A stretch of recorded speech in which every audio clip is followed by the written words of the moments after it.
Hey everybody, it's Tim Carthon, the Five Truth Teller. And in today's video, I'm going to be speaking with you about making adjustments in your business. Now, there's a hip hop artist called Eminem. Pretty sure you've heard of him. And something that he's done in his past couple of albums has been absolute genius to me.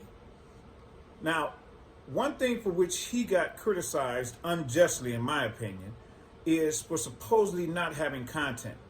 But what was found out is that he had so many double entendres, which are things that have dual meaning. So you will hear it the first time, it sounds like one thing.